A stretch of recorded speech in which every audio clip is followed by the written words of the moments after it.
Hi everyone, I'm jumping in a little bit early today, which is actually totally amazing. I didn't think I would actually make it on time at all.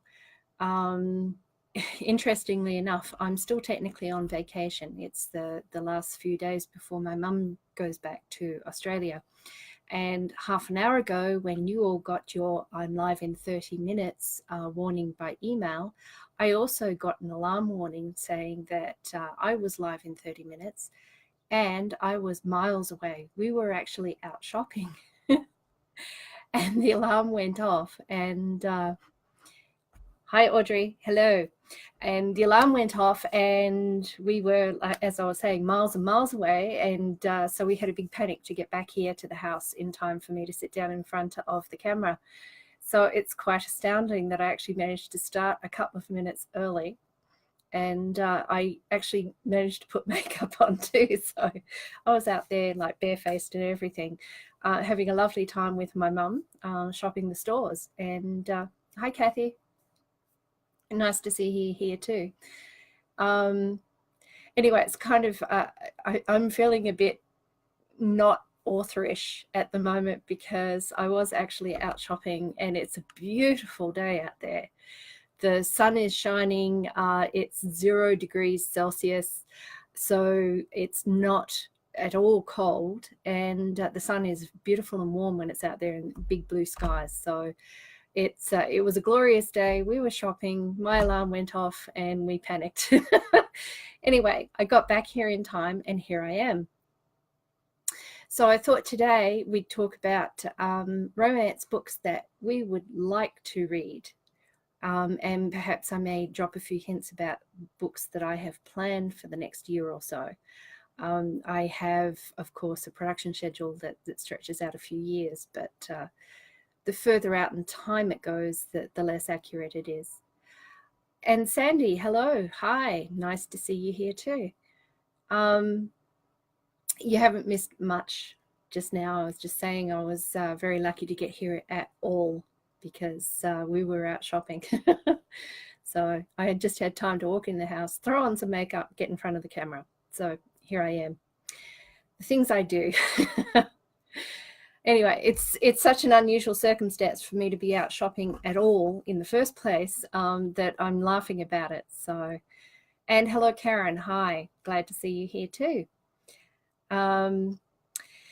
Anyway, so while I'm sitting here and talking to you, perhaps you could mention in comments, tell me what sort of romance books do you like to read that you can't seem to find anymore? What is it that what sort of stories or elements or characters or heroes, what is it that has disappeared from romance land that you really liked once upon a time when you were reading them?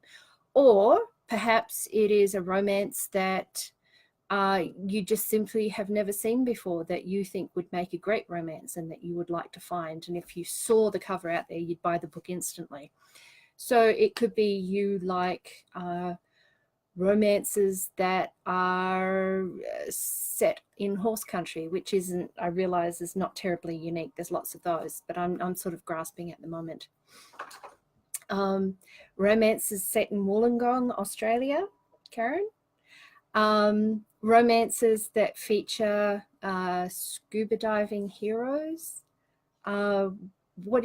Romances that have here's one that I haven't seen for a long time. Do you remember the romances where the couple just bickered and argued and were constantly just at each other's throats about one thing or another, and ended up together at the end of the romance?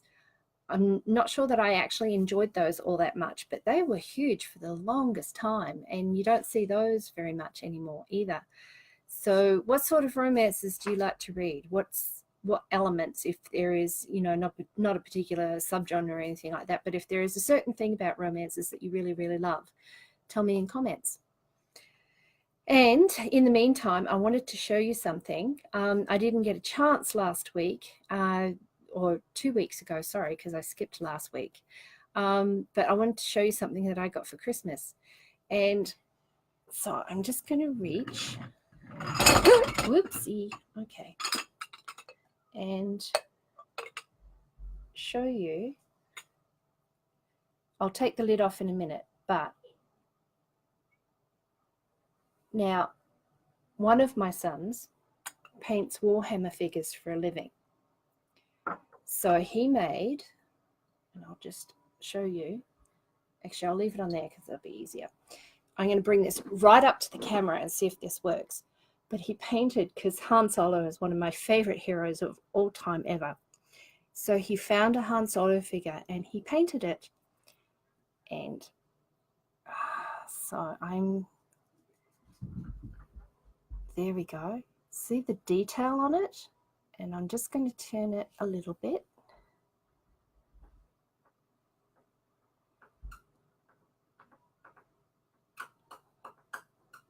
And let the camera focus again. No, it's not going to do it again. Anyway, he's only, as you can see, he's not very big at all. But the amount of detail that Matthew got into it, I mean, he's got the red stripe on his trousers, and if you look at the face, it's very, very close to Harrison Ford, my ultimate hero. Well, Han Solo is my ultimate hero. Anyway, I found that at a dollar store covering a candle, and then I found the plate at a secondhand store. And the really interesting thing is the lid fits perfectly on the plate. So that's one of my Christmas things. So anyway, Audrey has said, I really like historical romances, especially ones based on actual people. Is there an actual person in history that you really like to read about, Audrey? Because I mean, I love putting famous people and historical figures in my romances. Well, the ultimate one at the moment, of course, is King Arthur and all those characters, although technically they're not actually historical figures. They're more like mythological figures, because nobody's really certain if King Arthur ever existed. But I've managed to get, who else have I got in? Well, Sherlock Holmes, but fictional. Real life person, Robin Hood, who is a historical figure. They do know about him. Richard the Lionheart, of course, but that was the same novel. Yeah, I sort of sneak in like historical figures here, there, and everywhere. Audrey, question: the historical figures that you like, if they're based on actual people, so you want to read the story that is the romance of that historical person, or you just want to see them in the story? Because that could be a bit tricky, creating a romance around a person that actually existed. And you've got Nicholas and Alexandra. Yes, that's one of my favorite stories. And Elizabeth I. Yeah, not actually Elizabeth I. I know a little bit about Elizabeth I, but it's not really one of my eras. But Nicholas and Alexandra, Audrey, did you watch the movie from I think it was 1970s that it was made? That was a great movie about Nicholas and Alexandra. And Karen said, I know there's a sequel to Gone with the Wind I read a long time ago and can't remember the title or author though. Yes. And I can almost see the book cover. I started reading it too. One of the really well-known Southern romance writers was commissioned to write the sequel in the 1980s when Gone with the Wind was having a big revival. And it'll come to me eventually, I expect. And Audrey, I expect liberties to be taken with actual facts. Yes, it's kind of, I mean, I could write the romance of Nicholas and Alexandra, but a lot of it would be pure fiction and just be me extrapolating from what known facts there are. So, but yes, that they can make, I always manage to get historical figures in somewhere because it kind of makes it a bit more realistic. So, although usually I'm taking huge liberties with those historical figures at the same time. So, Okay, and we seem to be hanging around history at the moment. Can anyone remember the sequel to the Gone with the Wind movie? The book, there was one, and I think they made a TV series of it too. That seems to ring a bell. Sandy, I'd like to see more stories set in Canada, contemporary or historical. I've written one. I've written quite a few set in Canada, but because most of my readers are in the United States, and a lot of readers have trouble with books that are not set in the United States, I tend to rewrite them so that they're set in the United States. So you find I get a lot of books that are set in Montana or Idaho instead of Alberta. But I did write and publish a book set in Canada, and it's called Fatal Wild Child. It's a it's a contemporary thriller, and it's set in the Rocky Mountains up in Jasper, actually. So you might want to look that one up, Sandy, if you like the contemporaries. Historicals would be interesting. Hi, Mary. Hi, glad to see you here.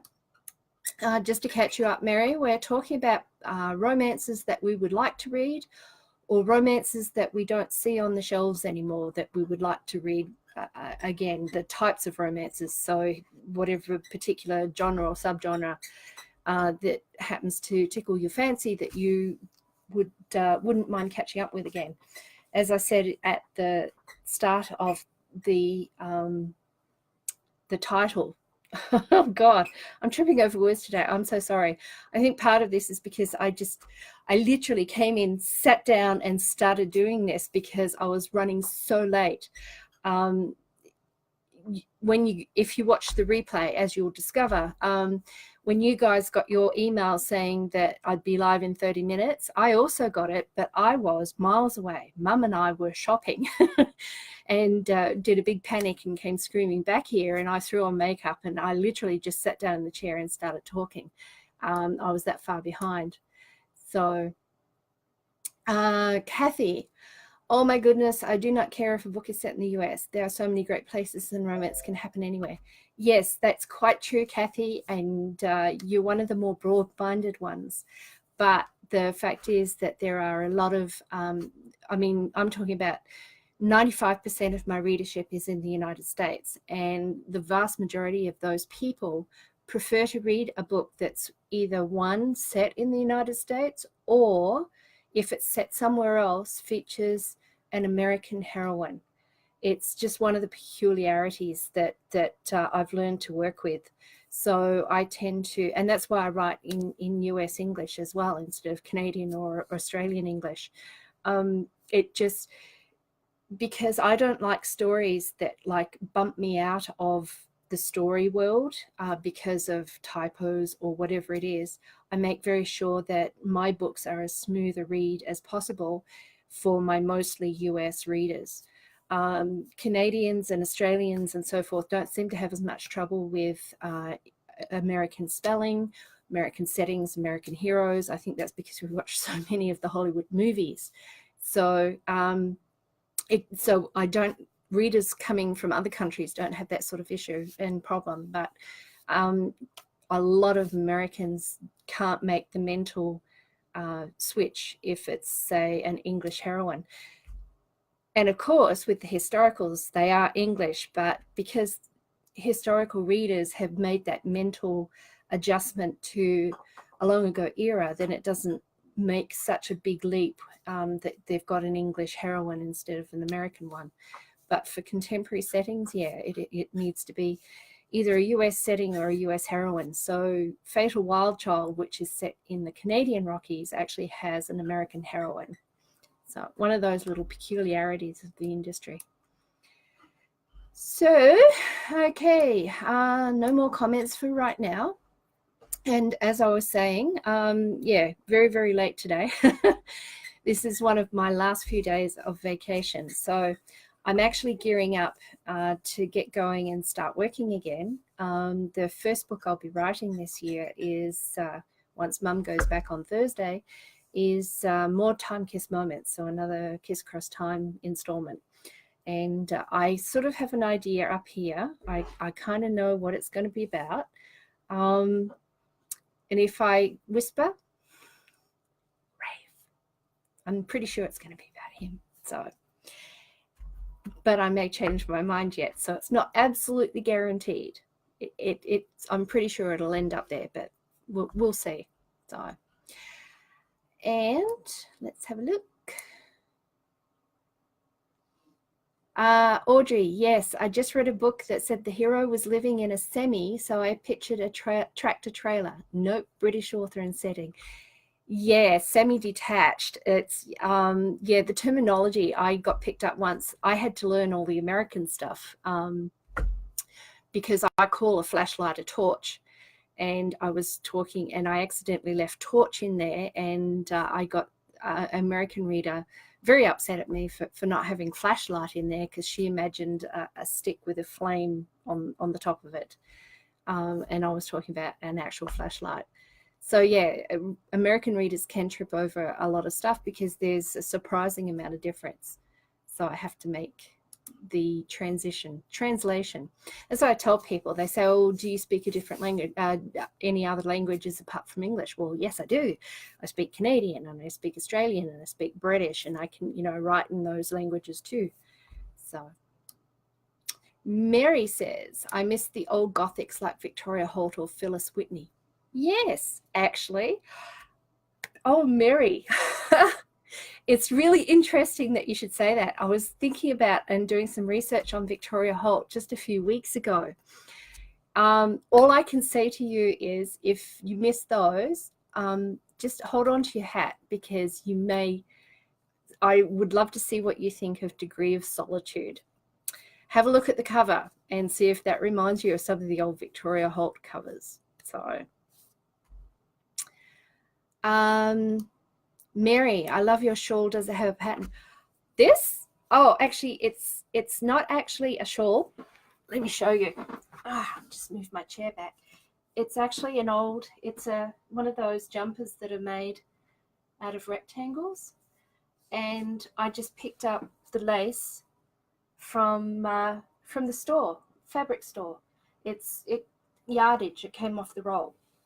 And I just sewed it from a pattern, which off the top of my head, I couldn't tell you what pattern it is, but I could probably research and dig up what the pattern number is and the name. But you can get patterns like this all over the place.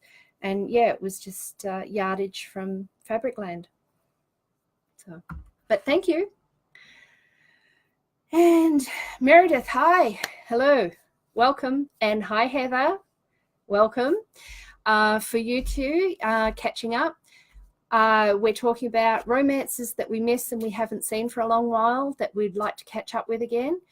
Or romances that we think would be really cool romances to read that we've never seen anywhere. So if you can think of something like that, as I was threatening in the summary at the top of the discussion, there's always a chance that if you come up with some really good ideas, I may just write them. So yes, Mary, it's actually, yes, it looks hand knitted or crocheted, but it's literally just fabric off the roll. Sweater knit, they call it. But it was lacy, and I kind of watched this stuff go from like $40 a meter down to, I think it was about 10 when I picked it up. It took 6 months, but I finally managed to grab a couple of meters of it. And this goes through the washing machine, and it's years old, but I just throw it on every now and again. It's nice and warm too. So,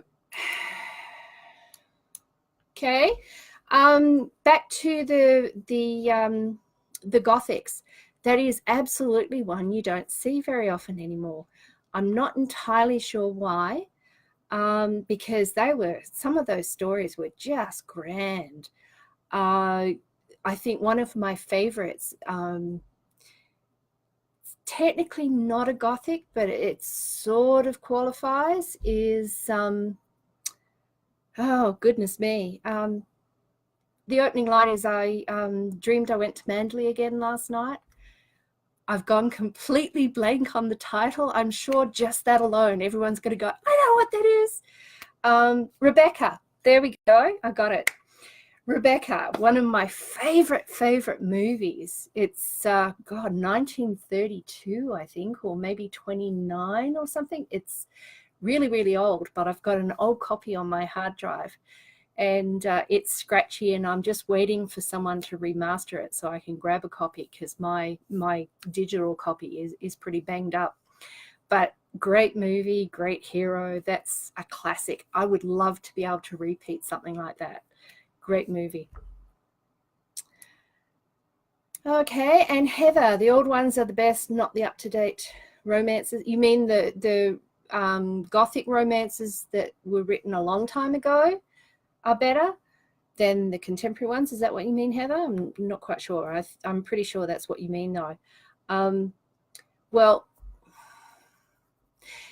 so it's bizarrely coincidental that we're talking about Gothic romances right now because of Degree of Solitude.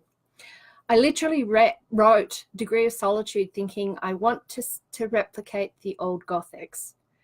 And it's sort of that, but it's got a sort of course, it's got the theme of the whole series going through it anyway. But yeah, I was thinking Gothics when I wrote it. So the cover is sort of a little bit Gothic. We haven't quite got the hills and the wind and stuff like that, but we sort of do. So yeah. Yeah, have a look at the cover and read the description. Meredith, we were talking about historical MMF a while ago, and you said that you did write one, but it wasn't great. Did you end up rewriting it on the back burner? Really? I said that? Yes. Meredith, I'm sorry, you're quite right. I have, I think, 3 chapters of a Victorian MMF started, and I've got the rest of the story and a little bit of the series all figured out. And I reread it, and I think that's the discussion that we had, was that I had reread it recently and it was not quite as good as I remembered. But that's okay. I may eventually reuse it again because the story itself and the characters are great. She's really, she starts off as this little mouse and ends up roaring with her own backbone and all sorts of things. A sort of female character who finds herself and gets strong and just, you know, fights for love and all that sort of stuff. I love those sort of characters. They rock up a lot in my stories. I'm quite sure you've noticed. Anyway, she's good, and I love the 2 heroes. I just need to rework some of it a little bit, and but yes, Mary, thank you for the reminder. I'm sort of working on the production schedule for next year into 2020. So I may be putting that there. And so that's a possibility. Because I've already got an MMF series running at the moment, I can't really sort of dump that one in there. It'll be just one too many at the moment, I think. But once I've finished with the Kiss Across Time series, or finished for now the Kiss Across Time series, then I can maybe squeeze another one in there. Who knows? We'll see. Your mum had that on VHS. I presume you mean Rebecca. Yeah, so probably. Yeah, Rebecca's a great movie. So I'm surprised, actually. Yeah, I don't think Netflix have got it. It's too old for them. They don't go for the old classic stuff very often.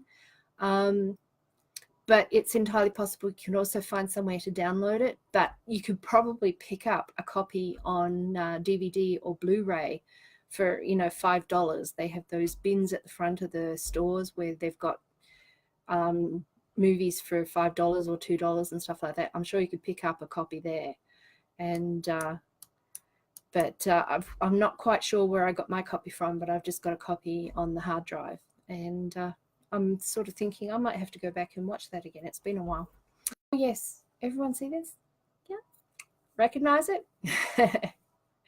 It was a Christmas present from my son, so, who happens to know exactly what my tastes are, I might add.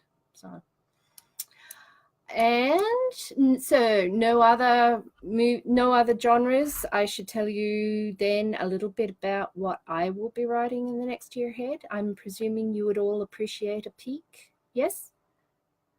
So give me some bubbles and I'll tell you what I've gotten planned. In the meantime, best books you read last year. You don't have to give me, oh, there's some bubbles already. You don't have to give me titles or authors if you don't want to. Or maybe there was a part of a book somewhere that you liked, even if you didn't like the whole book overall. Some of the books that you read last year, and not necessarily mine, I'm not trawling for compliments or anything here. Any book that you read that you can instantly remember a part of it, whatever that particular part was that you remember. What makes it so memorable for you? What was the great part about that? And if you put that in comments, tell us what it was that you particularly liked. It's entirely possible that everyone knows another book that's got a similar romance or a similar element in that romance, so that you can find another book that's very similar to it. So put those in comments while I'm talking. And Sandy, check out YouTube. They have old historical movies. They do too. In fact, I picked up a copy of 39 Steps with Robert Powell. Do you remember him? Robert Powell. He's got the very English upper class voice, very Shakespearean in delivery. But 39 Steps is one of the classic spy thrillers, in the original form, that is, not in the American Hollywood version that they made in the 1930s, but the original book. It's a pre-World War I spy thriller. It's probably the one of the originals of the genre. It's great. And so I found a copy on YouTube, as Sandy suggested, of this movie, and I should put a link out there too. I'll write a note for myself. I'll watch the replay, so I'll remember that way. But I'll put a link to the original 39 Steps in the email that I send out on Wednesday for everyone to look at. So if you've got the link for any other of the classic movies, I may actually have a look for Rebecca too, see if I can find it. And Audrey, have been rereading Robert Heinlein. Good for you. Actually, yeah, I'm overdue for reading Robert Heinlein. It's been quite a while, at least a year. And actually, really interestingly enough, so I'm sorry, I'm all over the place today. I kind of jumped in here with my heart rate elevated because I was late, and now I seem to be running off at the mouth. So anyway, speaking of Robert Heinlein, this is a very indirect connection, by the way, but I was having a discussion yesterday or the day before, I can't remember, and I was saying that I really don't like reading paper books. They're a pain in the butt to me. I've got to remember to find my glasses in the first place, and they could be anywhere. I've got to remember to take the book with me, and I've got to find a place where there is light enough to be able to read it, because the print page is not backlit. So for a number of reasons, paper books just irritated me. And so I was complaining about, having to remember glasses, having to get light, and blah, blah, blah, blah, blah. And Mark said something really interesting. He said, but you do all that when you want to make something. You find your glasses, you find good light, you take everything and put it in a place where you can work. And I'm thinking, damn, he's right. So yesterday, we just happened to be like 5 of us in the family, all hopped in the car to go get a Turkish coffee. And we never did get the Turkish coffee because the coffee shop was closed. So we ended up at Starbucks, which was inside a bookstore. So we all ended up in the bargain basement section of the bookstore. And so I thought, oh, you know what? they're so cheap. So I ended up buying, here's a big surprise, I bought history books, but they were cheap. And I thought, okay, so I can do this. They're print books, but I'll read them. So now I'm on the search for some more reading glasses so that I can have a pair that I just keep with whatever the current book is. And I'm thinking in that way, I'll be able to actually consume some print books and not be such a hypocrite and say, oh, no, I don't like print books, which is kind of interesting. I think I'm one of the few people that says, I will never read print books, and yet I'm doing it. There's a lot of people that are the complete reverse. Oh, I'll never read electronic books, including my mum. But I got her reading on her tablet by the time she leaves. So Audrey, to get back to you, you've been rereading Robert Heinlein. Any particular books? Because I've got quite a few favorites of mine. Robert Heinlein, I think, is 4 books out of my top 10 of all time. So what's your favorite? You tell me, I'll tell you. Anyway, I was going to talk about, see, I did not forget. I was going to talk about some of the things that I'm looking at putting on the production schedule for 2019 and into 2020. It's unfortunate that despite the fact that I write my butt off all the time, I can usually only get about 13 books a year out, which I would easily double that if I had endless time in the world to keep writing. But I just cannot seem to get beyond 13. So choosing the 13 becomes a real juggle, trying to decide which ones I need to write.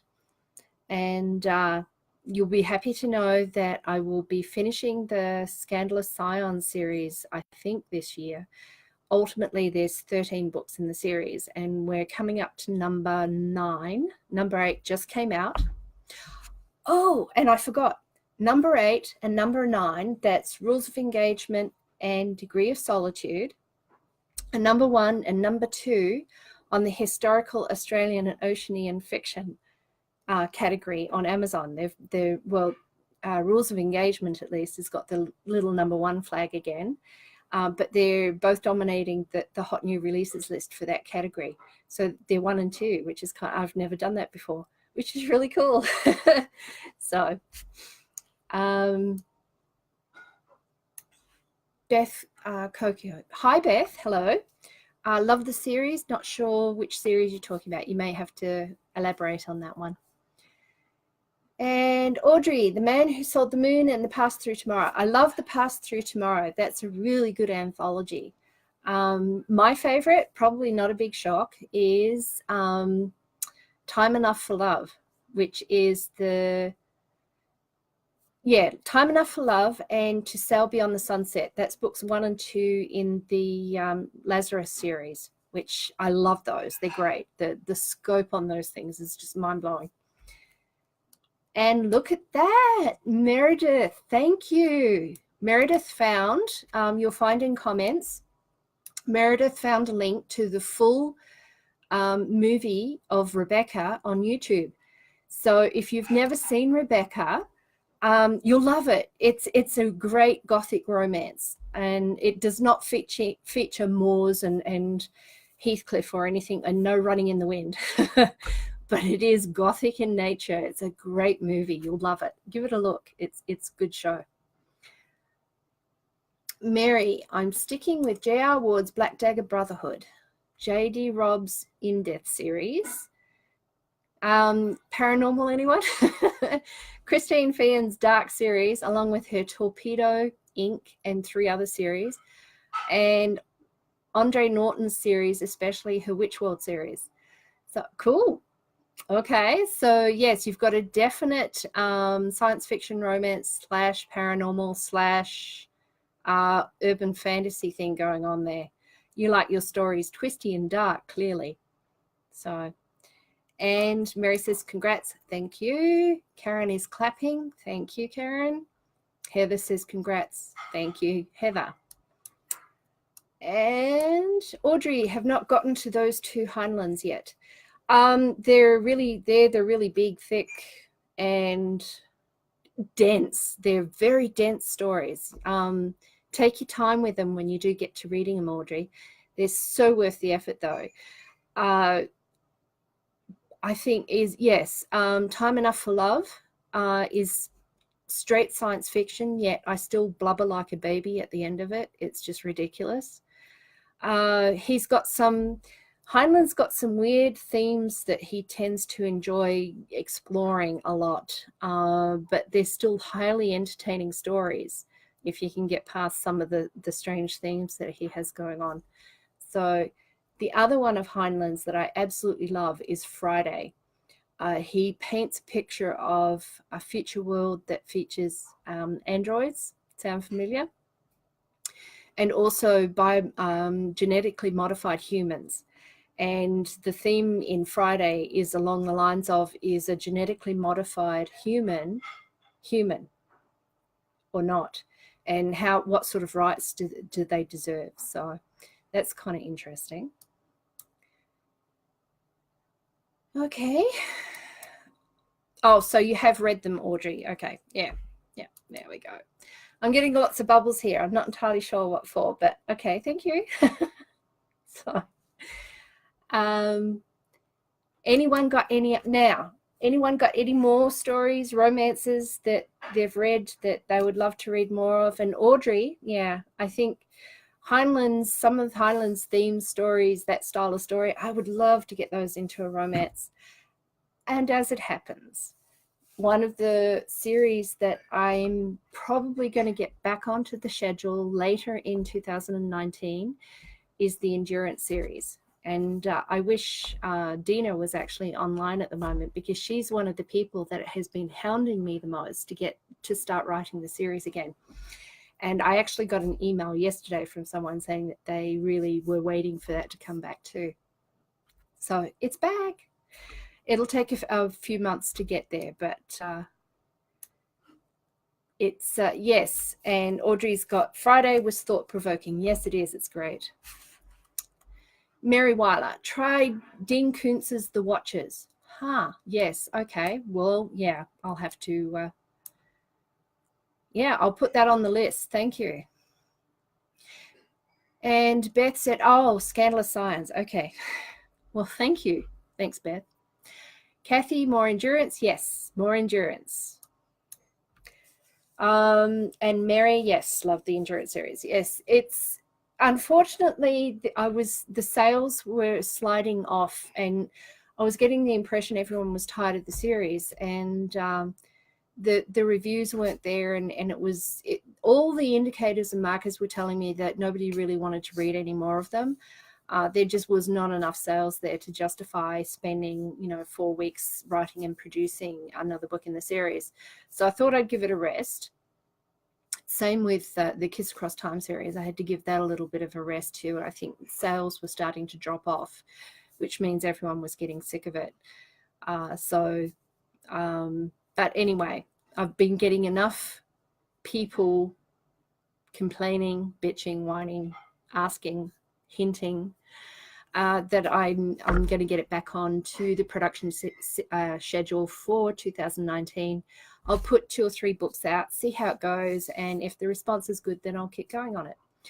Unfortunately, because I pay bills with my sales of my books, I do have to watch how books perform and write more of the books that sell better. It's just basic business sense. But unfortunately, it means that sometimes I have to end up disappointing a few people, including me, because I love the science fiction romance. I love writing it. But the sales were just not there. And the other thing is too, science fiction romance in particular, once I've finished the Endurance series, and yes, there is a whole story arc there. I've had more questions about this too. Well, do they ever get to where they're supposed to be going? And my best answer to that is sort of. Of course, I never do a completely straightforward solution to anything in my stories. So they sort of get there and they sort of don't, and I'm not going to say anything more than that, but I do have all the series worked out I just have to be able to write up to the end and see where it goes after that. And the other thing with science fiction romance too is I wanted to write the Interspace Origin series with and I've gone blank on names again. It's one of those days. Sorry. Anyway, the characters from the Interspace Origin series, I wanted to start a spin-off series that featured all the androids and the computers, the computer people. And yeah, I'm having a hard time with names today. Too much sugar, I think, at the moment. But I wanted to do another series that's simply called Interspace, the Interspace series, which would be the follow-up. So, Bedivere. Bedivere, the hero from the Interspace Origin series. So a spin-off series that would feature those characters, including Bedivere, who's one of my favorite characters. So, Sandy, so glad to hear Kiss Across Time series is coming back. Love the characters in different time periods. Sandy, I don't know if you're aware or not, but Kiss Across Tomorrow just came out a couple of months ago. That's book number, I want to say number 8, or maybe it's number 9 in the series. And there was also a short called Time and Remembrance that's part of the series that came out to celebrate the 100th anniversary of World War I, the Armistice Day when World War I finished. So if you're not aware of those, you may want to check out on my site. Look for the Kiss Across Time series. Okay, more books in 2019 that I'm thinking about. Of course, I will be continuing with Scandalous Scions. I will be finishing that. As I said, there's 13 books in that series. I will be continuing on with the King Arthur series, Once and Future Hearts, because that is actually doing surprisingly well in sales, especially since the 3rd book came out. It's picking up. Quite often it takes 3 or more books for a series to really get going. And it does seem like the demand is there for the King Arthur series. So there's no reason not to finish that one. And there's 12 books in that series. So there'll be a few more of those written this year, as well. Also, depending on how sales go, the Project Cobra, that's Hunting the Cobra, is the first book. It's the spy thriller series. That doesn't come out until next month, the first book. So, of course, everything depends on how that sells, and we'll see. It's always a bit of an experiment to see how new series go. But most likely there will be at least 3 books, because it takes about 3 books to find out if the sales are worthwhile, if they justify continuing. So, and what else is there? Oh, yes. Historical series. I'm not entirely sure where it is on the schedule. I think it's in early 2020 at this stage. But do you remember a long time ago, I was asking people about pirates and how they felt about romances set during, like Pirates of the Caribbean style romance? So that is on the schedule. It's taken all this time to get the basic research done and to actually get it onto the production schedule.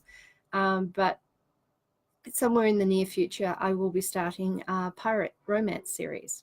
So that should be fun. I'm looking forward to that one. All that swashbuckling stuff. So there was some great romantic / heroic moments in the Pirates of the Caribbean movies once you got past Johnny Depp's antics. And so I think, there's everyone's got the flavor of the pirates from that movie. So I think they'd be a lot of fun to read. Yes, pirates are very cool. Yes, they're good fun. Actually, in fact, one of the books I picked up yesterday is a historical book on the actual reality of pirates. And true to form, I will probably not keep it all airy and fairy and light and frothy and all that sort of stuff like they do in the Pirates of the Caribbean movies. I may, manage to slide a bit more realism in there. So, because there were some aspects of pirates that are quite hair curling.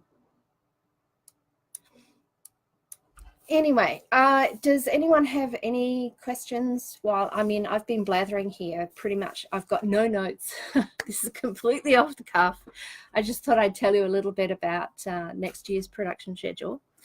I'm actually scratching my head to remember what else is there. I think that's everything that's in there. I'll also be doing books under a different pen name, which I may or may not share, but if you're very sneaky on my site, you'll probably figure out what I'm talking about. So Mary, the reality sucked. Yes, Mary, it was there were some not so happy times for pirates in those days.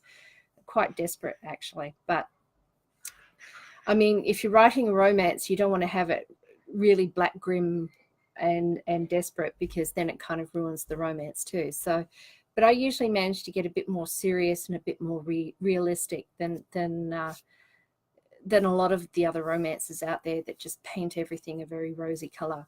I like taste of reality in there. So gifts made. Mary's asking what gifts I made. Yes, I did promise you, didn't I? And I don't have anything nearby to demonstrate at all. I'm so disorganized today because I was out shopping when the warning came in. I will have to sort that out for you. I was going to put photos in the email and things like that. So I will absolutely, one way or another, supply photos or something, or demonstrate maybe on Facebook next week, things that I have made recently. There's been a lot of things. I'm just now starting to slow down and get organized so that I can start writing again when Mum goes back to Australia on Thursday. So getting back to work, and I've got to admit, I'm a little bit twitchy. I'm looking forward to getting back to writing. It's been quite a few weeks now. It's the longest break I've had since I started writing full-time. Sandy, love pirate romances, especially female pirate romances. Well, yes, of course. I mean, we have to have the females in there with the sword swashbuckling too. The women of those times were somewhat subjugated. Okay, they were a lot subjugated. Pretty much they were objects in most men's eyes in those days, and even legally they weren't allowed to own anything, no land. They couldn't own businesses or anything like that. But there were a few actual female pirates, and they were very good at it. There was an Irish one that I cannot off the top of my head remember her name, pretty much was running half of the northern coast of Ireland and her crew of pirates, and defied the king and all sorts of things. She was badass. But yeah, there were a few female pirates, and they were tough. So yes, absolutely, there are going to be female pirates in my romance series. Mary, I love the realism in your books. Yeah, I can't do the frothy light stuff. And I mean, Pirates of the Caribbean is a really good sampling.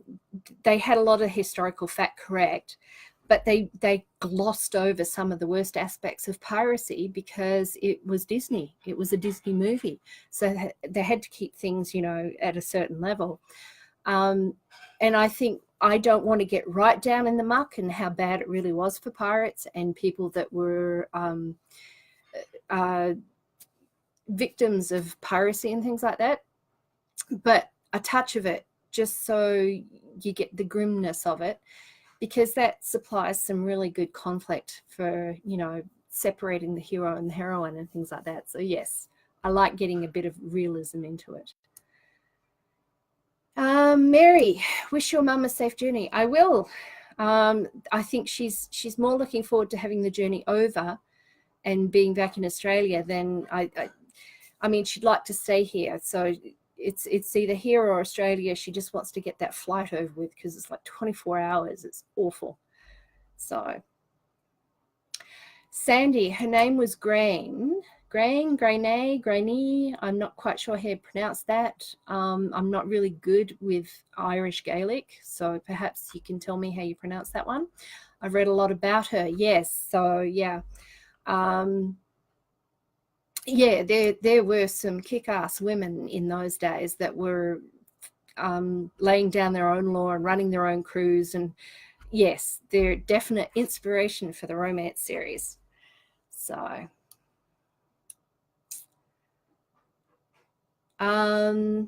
Beth, I logged on late. Any Highlander romance books this year? Well, no. Oh, wow. There's a direct question. I've never really done like true Highlander romances. The closest I ever did was Bannockburn Binding, which had a Highlander in it. So no, but that doesn't mean I never will write one, and it doesn't mean that I may write one this year anyway. This will sit in the back of my brain now. I'm always thinking of previous conversations when I'm thinking up, new books to write. So does everyone want a new Highlander romance? There's so many out there. Aren't you sick of them? So Grania. Okay, all right. Thank you, Sandy. So yeah, I did wonder how you pronounced her name, and there was another woman, and I think she was Cornish, on the coast of Cornwall, that was running her own crew, but they weren't pirates so much as the shipwreckers. But she was running her own crew and keeping them all in line too. So, but I can't remember her name either. Anyway, there were a few of them. So despite the times and the legal position of women, they really made their own worlds, those women. And I think that's everything that's in my production schedule. Like I said, I can only manage to squeeze in, really working my ass off. I can only get about 13 books a year written, which to my mind is not nearly enough. There's just so many stories I want to get down. So it's a really tough choice. And the list of books I want to write extends out for years and years and years. But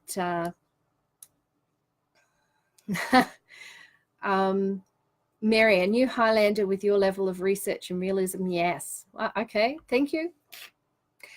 And Beth, yay, putting the bug into your ear. Okay, all right. Well, it's kind of it's not so much in my ear as just the back of my brain here. I may not specifically remember the conversation, but somewhere I'll be writing a book. And I mean, it could even be Scandalous Scions. I'll find a way that there's suddenly a pirate in there somewhere. Highlander in there somewhere. You never know when it's going to pop up. These things just sort of bubble up from previous conversations and research and stuff like that, and they suddenly appear in books. So there's no guarantee. And we've just had a newcomer to the conversation, Stu Daniels. Believe it or not, is a relative of mine by marriage, who I met for the first time in September when he came to Canada with his wife, Lisa, who is Mark's cousin. So very extended family tree. Stu and Lisa live in England, and he's just joined in. So hi, Stu. Say hello to everyone now that I've outed you. So, and no more comments for the moment. So yeah, that's pretty much the end of the production schedule as far as I can remember. Like I said, I can never get enough books in there. I can never write enough. I can't write fast enough. But so apart from so we've got Highlanders, pirates, Gothic romance, which, by the way, I don't know if everyone tuned in early enough, but if you like Gothic romances, you really need to check out Degree of Solitude. When I wrote it, I had Gothic sitting in the back of my brain. So you may enjoy that one. It's got a modern twist, of course, because, I can't leave anything the way it's supposed to be. And Stu is saying hello. Hi, Stu. And okay, so what other romances are out there that you can't get enough of? Let's add to the pile.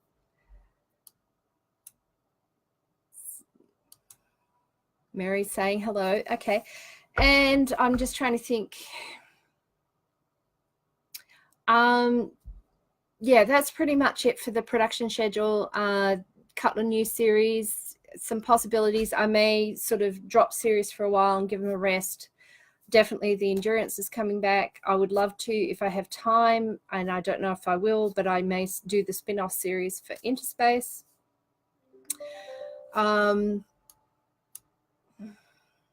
Stu, hope to see you soon and visit Wales for research. Absolutely, Stu. I was just saying earlier in the series, I picked up books last night, historical research books. One of them was about the Celts, and it's very heavy on the Welsh and Wales history. And I have not forgotten my promise that I will learn Welsh before I get there. So there's that too.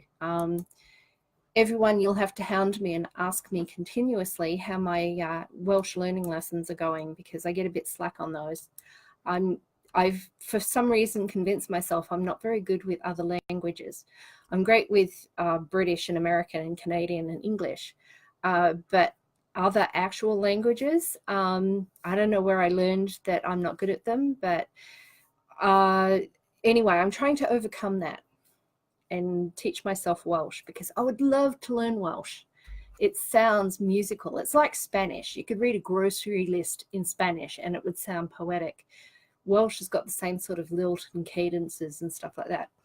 So yeah, I would like to learn Welsh. And then I would like to go to Wales and crawl all over Snowdon and all the historical places that I've written about and researched in the past. So that's my big ambition for the next couple of years. Okay, Heather's going, oops. Oh, and Heather, yes, you're in Scotland. Do you want to weigh in on the Highlander thing? It's sort of, you want to see another Highlander romance, or are they just too blasé and cliche for you at your neck of the woods? Let us know. So, any more requests on romance themes, heroes? And if not, we may wrap this up, because we're getting towards 3 o'clock already. I can't believe this. So, no, all quiet on the Western Front. How about that? Okay, well, next week I promise I will be more organized, because by next week I will have put in at least nearly a full week of standard work, and I'll be hopefully well into the writing of the next Kiss Across Time book. And I'll be able to let you know if my whispered explanation, whispered hint about what's going to be in it is actually true or not. So we'll see. And Stu is saying, stay with English, more English speakers than Welsh. I'm quite sure there is, actually, but Welsh itself is such a pretty language. I wouldn't mind spending time just to get to know it a little better. So, and his cousin speaks Welsh too. Yes. But anyway, we'll see. Who knows? It's my years are never as predictable as I think they're going to be in January. By the time I get to December, none of January's plans actually pan out. So who knows? Karen, good luck with Welsh. When my grandmother spoke it, it sounded like coughing a spit. Well, thank you so much, Karen. No, it's a very pretty language, I think, and I think Spanish is too. There's some of the, well, Russian sounds very guttural, so does German. Anyway, we'll see. Who knows? In between writing 13 books plus, I may not have time to learn Welsh before we get there. We're definitely planning on getting to England sometime this year if we can. So we will see. All right, so we'll wrap up for this week. Next week, as I was saying, I promise I will be far more organized and actually maybe have some structure to the video instead of just rambling on the way I have. But thank you very much for turning up. I'm glad to see you all. And I'll be back at work, and I'll be back in normal mode by this time next week. So I will be back on track and writing like a demon. So until then, if you have any questions that you want me to answer, but you're too shy to put them in comments, you can always email me and I will answer them either in the next video, or I can do a direct email if you prefer. Entirely up to you. But any questions, email me, put them in comments. And other than that, I will see you next week. Bye.